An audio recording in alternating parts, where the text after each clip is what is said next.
going on, interwebs?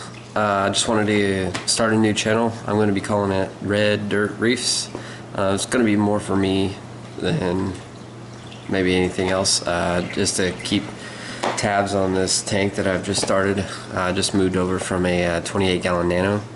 I've been out of the hobby for a little while and just decided to jump back in it. I had a buddy give me a free Nano that he was tired of taking care of, and yeah, turned out to be a big expense out of my pocketbook. But you know, we all know and love how much enjoyment comes out of these things. So let's get into it a little bit. I decided to go with a 120 48 by 24 by 24, pretty common size. No thrills or deals there. I was thinking about going with the 105 rimless, but I was trying to get this build done for under $1,000, and that just the tank alone was going to cost me that. More on the price. I ended up finding this tank with the return pumps, the skimmer, and it had a sump setup that I really didn't like. But anyway, all that was $500, and it came with about 150 to 200 pounds of live rock. So I thought it was a pretty good deal. I went ahead and snatched it up. And then I started my build. I knew I wanted wave makers. I thought those were really cool. When I got out of the project or hobby a while back, the only thing that was out there was Toonsy, really, and they're high dollar. But this time I went with just Jabal propeller pumps. I've got one of the RW4s here, and I have an RW15. I like these Jabals. I mean, they link together. You can make them do all kinds of things. You can increase the intensity, the wavelength. They're linked wirelessly together. They're pretty quiet. Don't have anything but good things to say about them so far, and they're extremely powerful, especially the upgraded, the RWs compared to the WPs. I have seen the WPs. There's nothing really wrong with them, but these RWs are definitely an upgrade, and the controllers are a little nicer too, and they come with the light sensor to shut the pumps down at night, so it goes into like a sleep mode, which is really cool, and I'm sure my fish enjoy that. Along with that, I got a dosing pump. I'm trying to make it as automated as possible. I just don't want to be messing around with calcium, magnesium, all buffers. Even this thing will even process as a top off. It'll do up to 10,000 milliliters a day, so it should be plenty for a top off. Along with that, I decided to build a reactor DIY.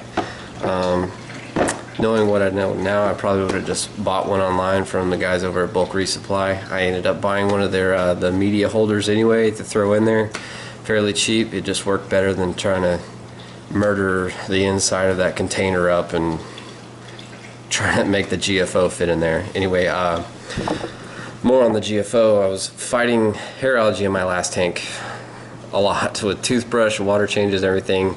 It was mainly due to my fault. I got some rock in there that had some hair algae on it.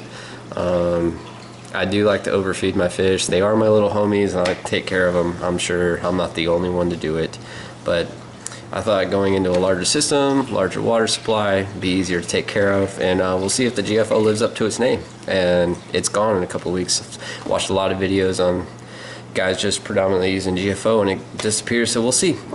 Anyway, getting to the tank. Oh, also I got these Aquamana multi-chip LED setup. These right now, they're just on loan from a good buddy, and I'll be getting my own lights in here shortly, hopefully, if they ever decide to get across the ocean. But more on the tank. I was way overstocked on the Nano, but as you can see, I moved over. I got this Lobia brain, a trumpet, and a Duncan coral who's still kind of aggravated from the move. I just moved this over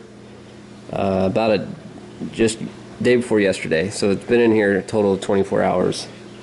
And that toadstool leather up there is pretty aggravated. I had to frag it off the rock because it just wasn't going to work, and cabbage leather up there still isn't quite happy. And GSP up there, a little green slimer acro, bird's nest up there, it's green, a little Cynthiopora, a red sponge, a war coral, and my Blastos, probably amongst my favorite.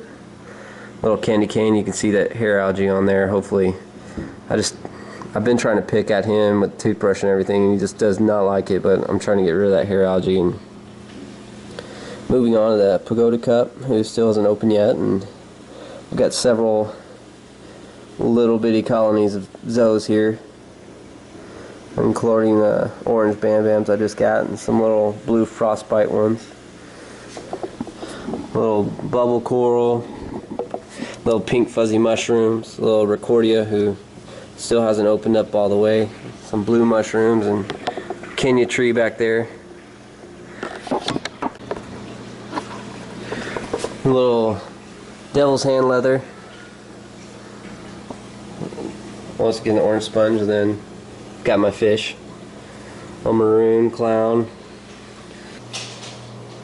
How you doing? I'm Brian, and I just recently started this 120-gallon tank coming from a 28-gallon Nano, and I had this idea of starting a channel, a lot for me, a lot for y'all, doing reviews and stuff on DIY projects, some successes and failures I may or may not have had.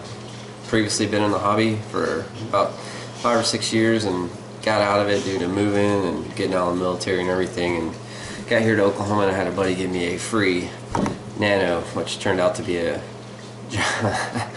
well, a lot of time, a lot of money, but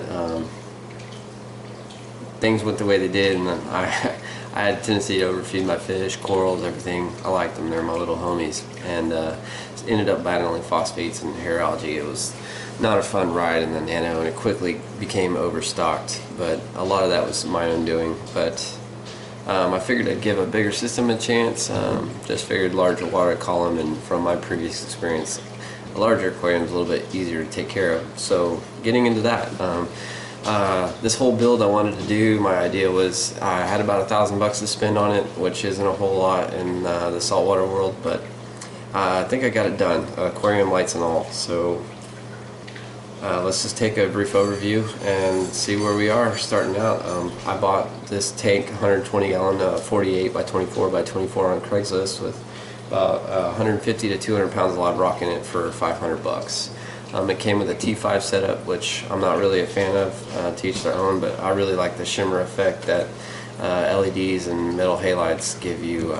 I previously had metal halides on a larger tank that I once owned, as I said, previously in the hobby, but the heat soak and everything that comes with that I just really didn't want to do. I wanted to give the LEDs a shot, and so far they've been awesome. So I wanted to try the wave makers out too, and the tunesies were just a bit out of my price range, so I went with the Jabal, one RW4 and one RW15.